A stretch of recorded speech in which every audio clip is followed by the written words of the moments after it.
immediately.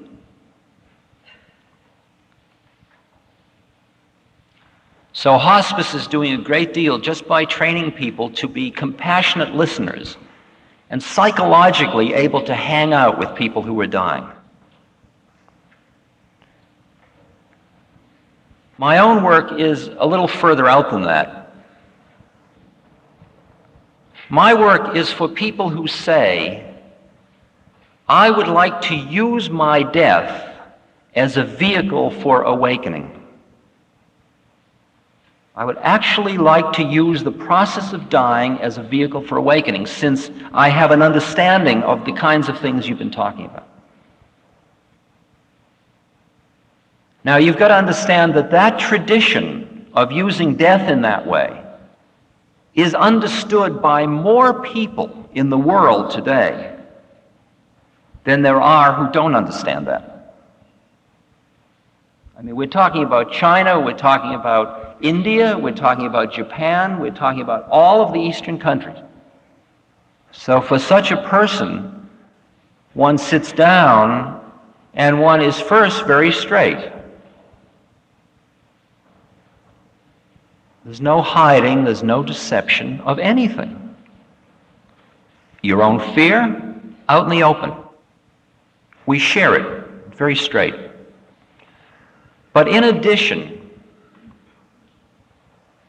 we are working on ourselves to create a space, an environment, in which a person can experience the deeper parts of their beings. And when they get to one level of it, where time isn't, then there's no more death.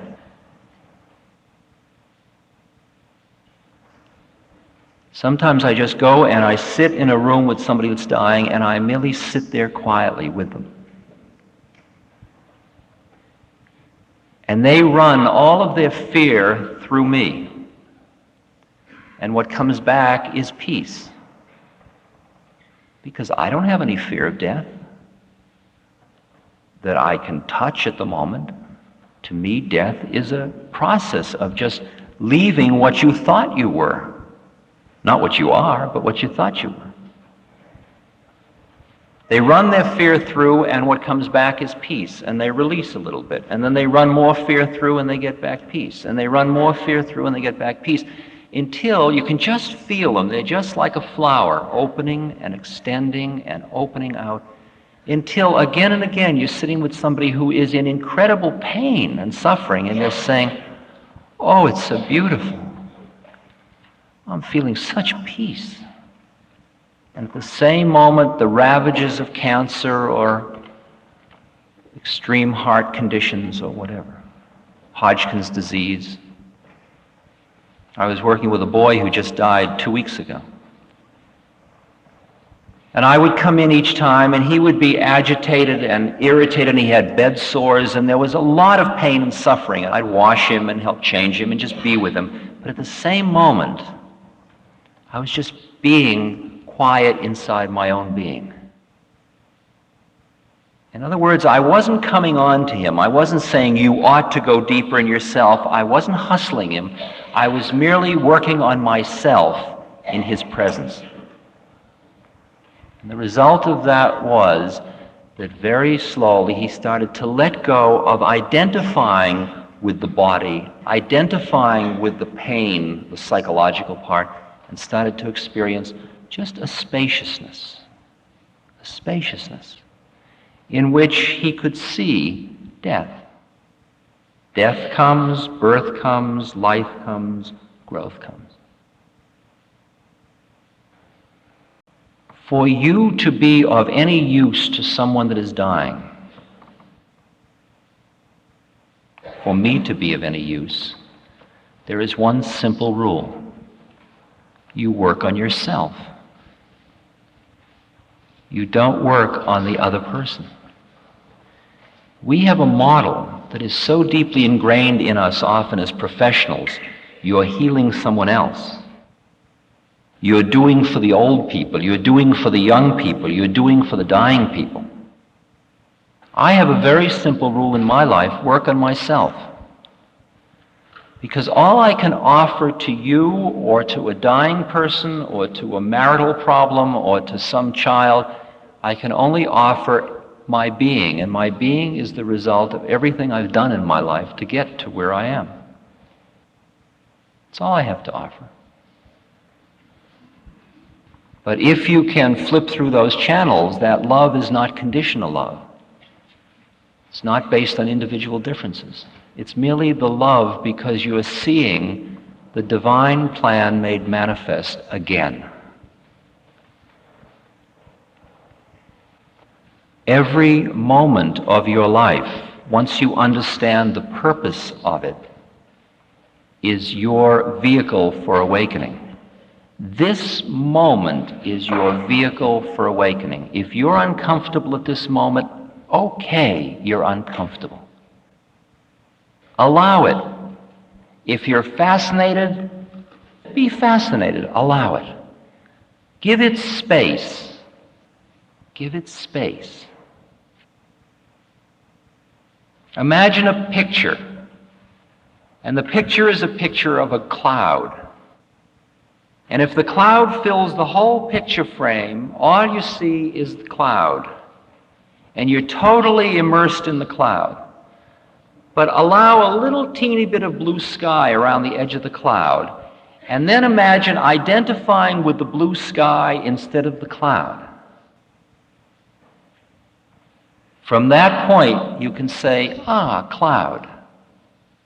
The difference between I'm depressed or I'm depressed versus, wow, am I depressed?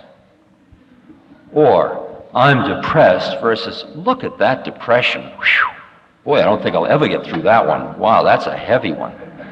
Boy, that's the worst depression I've ever seen. I don't think people live through those kind.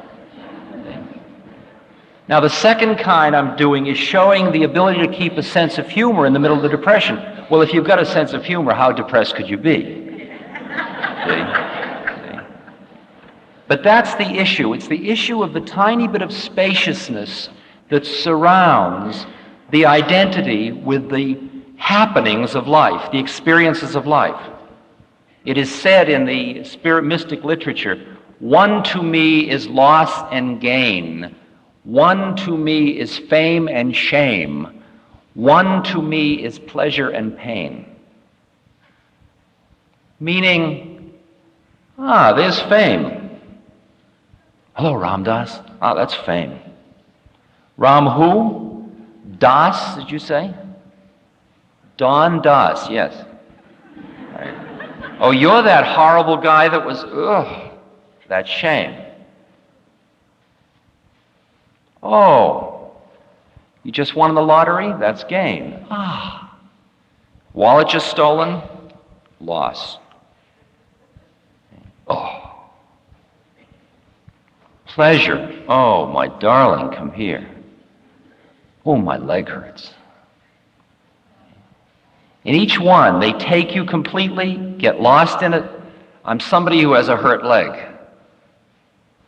Versus, here I am, and there's a leg that hurts. The predicament is that most of us don't want this kind of consciousness because we don't want to lose the rushes or the trips of life. We don't want to forego the romanticism. We don't want to forego the rush that comes from identifying with our own melodrama. And that kind of equanimity, that kind of quietness, that kind of spaciousness, that kind of presence, that kind of compassion for oneself and for all things, because from a quiet, clear place you see how it all is without pushing or pulling. For it is only the non-attached mind that can truly appreciate how it is. Otherwise, you're just seeing the projections of your own desires. If you're hungry and you get down the street, you will notice restaurants. If your car is making a strange knock, you will notice gas stations. And that is what your universe is full of. because you and I are living in entirely different universes, because each individual is living in a universe selecting from